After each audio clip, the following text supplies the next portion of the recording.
అన్న 2024 ఎన్నికలు వచ్చేసినాయి. ఇంకా 40 రోజుల్లో ఎన్నికలు పూర్తయిపోతాయి. ఎవరు ముఖ్యమంత్రి ఏంటనేది తేలిపోబోతాం. అయితే జగన్మోహన్ రెడ్డి పరిపాలన నేను రాజన్న రాజ్యం తీసుకొస్తాను, రాజన్న బిడ్డని అని చెప్పి అధికారంలోకి వచ్చారు. మరి ఈరోజు షర్మిల గారు కూడా నేను అసలైన రాజన్న బిడ్డని, రాజన్న రాజ్యం రావాలంటే కాంగ్రెస్ పార్టీ అధికారంలోకి రావాలని చెప్పి షర్మిల గారు ఈరోజు రాష్ట్రం అంతా కూడా తిరుగుతున్న పరిస్థితి కనిపిస్తుంది.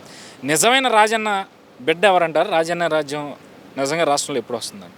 ఇప్పుడు నిజమైన రాజన్న బిడ్డగా మనం చెప్పడానికి అది ఎవరు కూడా చెప్పలేరు. ఇద్దరు కూడా రాజన్న బిడ్డలే. అయితే పనితీరు అనేది అవసరం, మాట్లాడే విధానం. ఈరోజు రాష్ట్రంలో చూసుకుంటే ప్రతిపక్షంలో 5 సంవత్సరాలు ఉన్నటువంటి జగన్మోహన్ రెడ్డి అంతకుముందు కూడా 3.5 ఏళ్ళు ఉన్నారు. మరి ప్రతిపక్షంలో మేము ఈ ప్రత్యేక హోదా తీసుకొస్తాం, రైల్వే జోన్ తెస్తామని చెప్పేసి అధికారంలోకి వచ్చిన తర్వాత నరేంద్ర మోడీ గారి దగ్గర ఆయనకి మెడలు వంచి తెస్తామని మెడలు ఆయన కడుపులో పెట్టేయడం జరిగినటువంటి పరిస్థితి మనం చూసాం. ఎందుకంటే 25 మంది దాటి ఎంపీలను ఇచ్చినటువంటి పరిస్థితి ఉంది.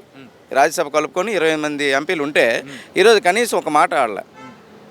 దానికి ఇప్పుడు షర్మిలమ్మ గారు ఏంటంటే డైరెక్ట్గా జగన్మోహన్ రెడ్డిని నమ్ముకొని, జగన్మోహన్ రెడ్డి అయితే నాన్నగారి ఆశయాలని నెరవేరుస్తారనే ఆలోచనతో జగన్మోహన్ రెడ్డి గారికి సపోర్ట్ చేసి ఆ ఎన్నికల్లో తిరగడం జరిగింది. గెలిచిన తర్వాత ఆయన పరిపాలన చూసి ఈయనైతే న్యాయం చేయలేరనే ఆలోచనతో వెనక్కి రావడం జరిగింది. వెనక్కి వచ్చి మళ్ళీ ఈ దేశంలో కానీ ఈ రాష్ట్రంలో కానీ న్యాయం జరగాలంటే కాంగ్రెస్ పార్టీతో న్యాయం జరుగుతుందనే ఆలోచనతో మళ్ళీ కాంగ్రెస్ పార్టీలోకి రావడం జరిగింది. కాంగ్రెస్ పార్టీతో వచ్చిన తర్వాత ప్రత్యేక హోదా ఇస్తామని చెప్పి చెప్పడం జరుగుతూ ఉంది. ఇదే షర్మిల గారు 2019 వరకు కూడా జగన్మోహన్ రెడ్డి గారి వెనక తిరుగుతూ ఆయన విజయం కోసం కష్టపడిన వ్యక్తి. తర్వాత తెలంగాణ వెళ్ళారు, అక్కడ రాజకీయ పార్టీని పెట్టారు. అక్కడ మనుగడ కొనసాగించలేక తిరిగి కాంగ్రెస్ గూటికి చేరి ఇప్పుడు నిజమైన రాజన్న రాజ్యం రావాలన్నా, రాజశేఖర రెడ్డి కళలు నెరవేరాలన్నా సరే కాంగ్రెస్ పార్టీ అధికారంలోకి వస్తేనే జరుగుతుంది అని చెప్పి ఆవిడ చెప్పడం అనేది నిజంగా ప్రజల్లోకి ఎంతవరకు బలంగా వెళ్తుంది అనుకుంటున్నారు మీరు? ఖచ్చితంగా బలంగా వెళ్తుంది. ఎందుకంటే మీకు ముందే చెప్పాం. ఎందుకంటే రాజన్న బిడ్డగా ఇద్దరం కూడా కలిసి పనిచేస్తాం. జగన్మోహన్ రెడ్డి గారు సీఎంగా ఉంటే ఆయన నాన్నగారి యొక్క ఆశయాలు నెరవేరుస్తున్న ఆలోచనతో ఆయనతో తిరగడం అనేది వాస్తవం. తర్వాతే కదా మరి సైడ్ అయిపోవడం జరిగింది. ఆయన యొక్క పనితీరు బాగలేదు. ఆయన జగన్మోహన్ రెడ్డి గారి యొక్క ఆశయాలకి తూట్లు పొడిచిన పరిస్థితి వచ్చింది. ఏదైతే ప్రతిపక్షంలో చెప్పారో ఆ తర్వాత అధికార పక్షంలో ఉన్న తర్వాత ఆయన చెప్పలేకపోవడం కూడా, ఇదంతా కూడా చూస్తే జగన్మోహన్ రెడ్డి చేయలేడనే ఆలోచనతో కదా ఆవిడ బయటకు రావడం జరిగింది. అలాగే జగన్మోహన్ రెడ్డి గారు చెప్పినవి ఏవి కూడా ఇయర్లీ క్యాలెండరు, జాబ్ క్యాలెండర్స్ కూడా అలాగే ఉన్నాయి. మొన్న ఇచ్చినటువంటి డిఎస్సి కూడా 6,100 పోస్టులు అని చెప్పేసి ఇచ్చారు. 6,100 పోస్టుల్లో కొన్ని జిల్లాల్లో ఉద్యోగాలు లేవు. అంటే స్కూల్ అసిస్టెంట్ పోస్టులు ఎప్పుడు కూడా ఎస్జిటి నుండి ప్రమోషన్ చేసిన తర్వాత స్కూల్ అసిస్టెంట్ పోస్టులు మిగలాలి. కొన్ని జిల్లాలో కొన్ని సబ్జెక్టులు టీచర్ పోస్టులు లేవు. ఇది దారుణమైనటువంటి డిఎస్సి. అసలు కనీసం ఎక్కడ కూడా అలా ఉండదు. 2, 3, 5 పోస్టులైనా ఉండాలి. అలాగే కర్నూలు తీసుకుంటే 1,600 ఎస్జిటి పోస్టులు ఇచ్చి అన్ని జిల్లాల్లో అసలు ఎస్జిటి పోస్టులే లేవు. అంటే ఒకే జిల్లాకి అంతమంది మీకు రిటైర్మెంట్ అవ్వరు కదా. ఒకసారి తీసిన తర్వాత ఏ జిల్లాకైనా ఒక 100-50 తేడా ఉండాలి. కానీ 1,600 పోస్టులు కర్నూలులో ఉండి మిగతా ఉన్నటువంటి జిల్లాల్లో లేకపోవడం అనేది దారుణం. అలాగే చూసుకుంటే మొన్న ఇచ్చిన డిఎస్సి కూడా అది ఫేక్ అని మనం చెప్పొచ్చు. ఎందుకంటే 13 జిల్లాలు అని చెప్పేసి చెప్పడం జరుగుతూ ఉంది. మరి ఇతను 26 జిల్లాలు చేశాడు కదా, 3 రాజ్యాలు చేసినట్టు 26 జిల్లాల ప్రాతిపదికన ఎందుకు మరి చేయలేకపోతున్నాడు? అంటే ఇదంతా బూటకం. అంటే జగన్మోహన్ రెడ్డి యొక్క పరిపాలన అంతా కూడా ఏదో రకంగా ఈ రోజుకి గుడ్డెద్ది చేలో పడినట్టు పరిపాలన తప్ప సరైనటువంటి పరిపాలన లేదు. సరైన డిపార్ట్మెంట్లు కూడా పెట్టినటువంటి పరిస్థితులు లేవు. సో ఒక ఉత్తరాంధ్ర వాసిగా ఈరోజు జగన్మోహన్ రెడ్డి వైజాగ్ వెళ్ళి నేను వైజాగ్ మళ్ళీ గెలుస్తున్నాను, వైజాగ్ నుంచే పరిపాలన చేస్తాను, వైజాగే రాజధానిగా ఉంటుంది, వైజాగ్లోనే ప్రమాణ స్వీకారం చేస్తాను అని చెప్పిన మాటలని ఉత్తరాంధ్ర ప్రజలు ఎంతవరకు విశ్వసిస్తారు అనుకుంటున్నారు? ఉత్తరాంధ్ర ప్రజలు విశ్వసించినటువంటి పరిస్థితులు లేవండి. ఎందుకంటే ఆయన ఏదో రకంగా మూడు ప్రాంతాల్లో నేను పరిపాలన చేస్తానని 3 రాజధానులు పెట్టేసి పరిపాలన చేసినటువంటి పరిస్థితి కనిపిస్తుంది తప్ప ఎక్కడ కూడా మంచి పరిపాలన అనేది అందించలేదు. ఎంతసేపు కూడా ప్రజలకి ఉచితాలకి అలవాటు చేసి, అంటే అవి కూడాను కొన్ని వర్గాలకి న్యాయం చేసే విధంగా కొన్ని వర్గాలకి అన్యాయం కూడా జరిగింది. ఒక కాంగ్రెస్ పార్టీ తీసుకుంటే అన్ని వర్గాలకి ఒకటే ఇచ్చినటువంటి పథకాలు ఉన్నాయి. అన్ని వర్గాలకి న్యాయం జరుగుతుంది. అది అన్ని పార్టీలకి, అన్ని ప్రాంతాలకి, అన్ని మతాలకి, అన్ని కులాలకి, బడుగు బలహీన వర్గాలకి న్యాయం జరిగే విధంగా కాంగ్రెస్ పార్టీ ఇస్తుంది. అదే జగన్మోహన్ రెడ్డి చూసుకుంటే ఒక వర్గానికి ఇచ్చినటువంటి. ఉదాహరణకు ఒకటి తీసుకుంటే మనకి ఒక మహిళలకి రుణమాఫీ అన్నారు. మహిళా రుణమాఫీలు ఏం చేశారు? ఆయన ఎన్నికల్లో అప్పటికి ఎవరైతే 15 లక్షలు తీసుకున్నాడు 15 లక్షల రుణమాఫీ అన్నారు, 10 లక్షలు తీసుకున్న 10 లక్షల రుణమాఫీ అన్నారు, ₹1,00,000 ఉన్నటువంటి వాళ్ళకి ₹1,00,000 రుణమాఫీ అన్నారు. అంటే 15 లక్షలు తీసుకుని 14 లక్షలు కట్టినటువంటి పొదుపు మహిళా అక్కచెల్లెళ్ళు ఎంత అన్యాయం జరిగిపోయిందండి. 14 లక్షల రూపాయలు కట్టేస్తే ₹1,00,000 అలా తగిలింది, 3 లక్షలు తగిలింది, 7 లక్షలు తగిలింది. అదే అలా ఇవ్వకూడదు. అంటే పొదుపులు ఇచ్చినప్పుడు అందరూ నిజాయితీగా కడుతుండ్రు కాబట్టి అన్యాయం జరుగుతుంది కాబట్టి నువ్వు 5 లక్షలు ఇస్తావు 10 లక్షలు ఇస్తావు గ్రూప్కి ఇచ్చి వాళ్ళు 10 లక్షలు కట్టారు, 1,00,000 కట్టారు, 9 లక్షలు తీర్చేసి ఇంకా 1,00,000 ఉంది కదా వాళ్ళకి 1,00,000 ఇస్తామంటే మంచిది కాదు. అందరికీ ఒక 5 లక్షలు వేసాం కాదు, మిగిలిన 4 లక్షలు పంచుకుంటారు. ఈ కట్టినటువంటి వాళ్ళకి అది న్యాయం. అంటే ఆ రకంగా చేయకుండా ఆయన ఇష్టం వచ్చినట్టు చేశారు. అది చూసారా మీరు? కావాలంటే ఆ పాయింట్ తీయండి. మీరు ఒక మీడియా కాబట్టి ఆ పాయింట్ ఎలిగేషన్ చేయండి. చాలా వరకు ఏంటంటే పట్టించుకునే పరిస్థితులు ఉన్నాయి. కొన్ని రాజకీయ పార్టీలు కూడా దాన్ని పట్టించుకోవట్లే. కానీ చాలా దారుణమైన పరిస్థితి.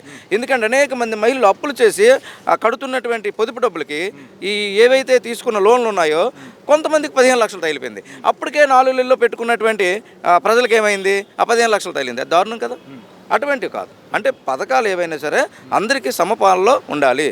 పేదవాడన్నోడికి అందరూ కూడా సమాన న్యాయపాలనలో జరగాలి. డిఎస్సి కూడాను ఇచ్చినటువంటి 6,000 కొంత కూడా టైం చాలా టెట్కి 3-4 నెలలు ఉండాలండి. నేను కూడా బీఈడి చేసా, BL BEd MA economics and MA English and BEd చేసాం. అర్థమైందా? బిఎల్ చేసాం. నేను డిఎస్సి 2-3 సార్లు రాసాం.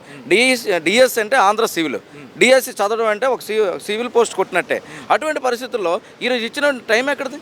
అసలు అది డిఎస్సియా? అది మెగా డిఎస్ కాదు, డెగా డిఎస్సి అని మేము ఎప్పుడో కాంగ్రెస్ పార్టీ ముక్తఖండంగా చెప్తున్నది నిజం కూడా. అసలు ఆయన ఆ డిఎస్సి కూడా పెట్టరేమో అనిపిస్తుంది. ఎందుకంటే ఒట్టునే ఇలా ఇప్పుడు 4 రోజులు 4 వారాలు ఏదో పొడిగిస్తాను అంటారు. అంటే ఇది డిఎస్సి అనేది ఆయన పెట్టి తీరరు. పెట్టినా సరే అది ఫేక్ అండి. ఇంకోటి కూడా ఉంది సార్, ఇంకొక పాయింట్. మీరు మీడియా కాబట్టి మీరు ఇంకొక దగ్గర కూడా దీన్ని ఎలిగేషన్ చేయండి. ఏంటంటే ముఖ్యమైనటువంటిది ఆయనకి విద్యా వ్యవస్థలో నాలెడ్జ్ లేదని చెప్పడానికి ఒక కారణం ఏంటంటే టెట్ పెట్టారు. టెట్ 150 మార్కులు పెట్టి జగన్మోహన్ రెడ్డి కాలంలో ఆ టెట్లో 150 పెడితే 152 మార్కులు 151.5 వచ్చింది.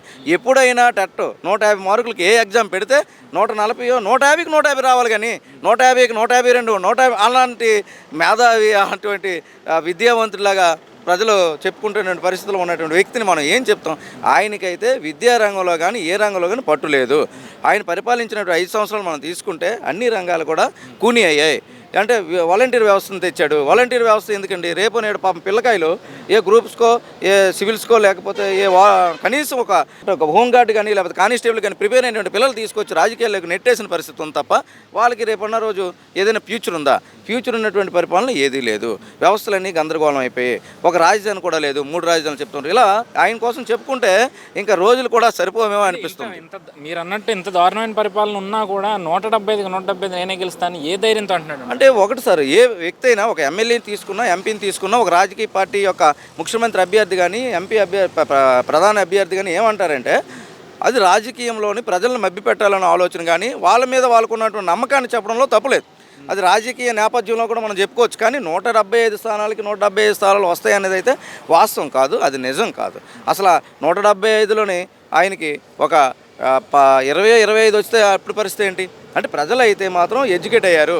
ప్రజలైతే మాత్రం ఈ గవర్నమెంట్ని మార్చాలనే ఆలోచన వచ్చింది. ప్రజలకైతే మాత్రం ఇప్పుడు ఈయన ఇచ్చినటువంటివన్నీ కూడా బోగస్ అని తెలిసినాయి కాబట్టి ప్రజలు తప్పనిసరిగా వస్తారు. ఇంకా రాజకీయాల్లో కూడా ఒకటి సార్, గతంలోనైతే 6 నెలల ముందే మనం రాజకీయాలను అంచనా వేశారు మీడియా కానీ పబ్లిక్ ఉన్నటువంటి మేధావర్గం కానీ. ఇప్పుడు ఏంటంటే నామినేషన్ పర్వం ముగిసిన తర్వాత ప్రచారాలు ముగిసిన తర్వాత 2 రోజుల్లోనూ కూడా గవర్నమెంట్లు ఏది వస్తుందో చెప్పలేని పరిస్థితి ఇప్పుడు ఉందండి. ప్రజల నాడి మనం పట్టుకోవాలంటే చాలా కష్టం. ఆంధ్ర ఆక్టోపస్ అని చెప్పేసి కొంతమంది నాయకులు మనం గుర్తింపు చూసాం. అటువంటి నాయకులు కూడా ఈరోజు మెన్నుకుండిపోయిన పరిస్థితి ఉంది. అంటే ఏది గెలుస్తుందో చెప్పినటువంటి పరిస్థితిని తీసుకొస్తారు తప్ప ఖచ్చితంగా మీ మీడియా కానీ యువతలో ఉన్నటువంటి మేధావర్గం కానీ ఓటర్ అన్న కానీ రాజకీయ నాయకుడు కానీ చెప్పినటువంటి 70% కూడా ఏ ఒక్కరూ చెప్పలేరు.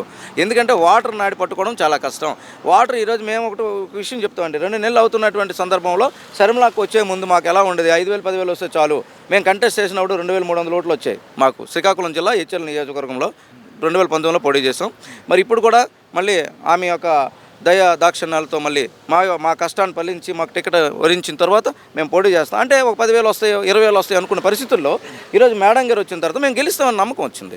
ఎందుకంటే ప్రజలకి మేడం గారు కూడా గతంలో ఏమన్నారు, శర్మిల గారు వచ్చారు, ఆవిడేంటంటే జగన్మోహన్ రెడ్డికి చెల్లెలు కాబట్టి ఇంటర్నల్గా తెలుగుదేశం పార్టీ అధికారంలోకి వచ్చేద్దేమో ఒక పొత్తులతో అని చెప్పేసి ఈవిడ యాంటీగా వస్తానని చెప్పేసి ప్రజలు అనుకుంటారు.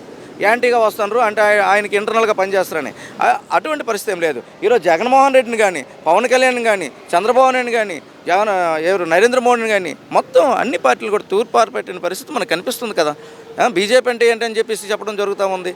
ఇది ఎన్నోసార్లు ఆవిడ చెప్పారు, బాబు, జగన్, పవన్ అని చెప్పేసి. వీళ్ళందరూ కూడా ఏం చేశారు సార్? చంద్రబాబు నాయుడు గెలిచాడు, చంద్రబాబు నాయుడుకి ఇచ్చిన ఎంపీలు పట్టుకొని వెళ్ళి లాస్ట్ మినిట్లో రాజీనామా చేసేసి కేంద్రంలో నేను కూడా రాజీనామా చేస్తాం, మా ఎంపీలు రాజీనామా చేశారని అన్నారు. మరి నిన్నెందుకు ఆయన పోయాడు?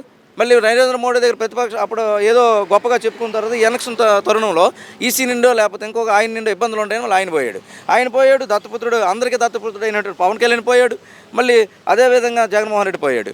వీళ్ళందరూ కూడాను ఇక్కడ అధికారంలో లేనటువంటి, ఆంధ్రప్రదేశ్లో అధికారం లేనటువంటి పరిపాలన చేస్తున్నది బీజేపీ గవర్నమెంట్. ఆ గవర్నమెంట్కి వీళ్ళు తొత్తులుగా ఉన్నారు తప్ప ఇంకేమంటారు? ఇది ఎప్పుడైనా ఆంధ్రప్రదేశ్ మళ్ళీ బాగుపడాలంటే కాంగ్రెస్ పార్టీ అధికారంలో రావాలి కేంద్రంలో, రాష్ట్రంలో కూడా అధికారంలోకి వస్తుంది. అప్పుడే ప్రత్యేక హోదా కానీ, ప్రజలకు ఉద్యోగాలు కానీ, కంపెనీలు కానీ అన్నీ జరుగుతాయని మేము చెప్పడం జరుగుతూ ఉంది.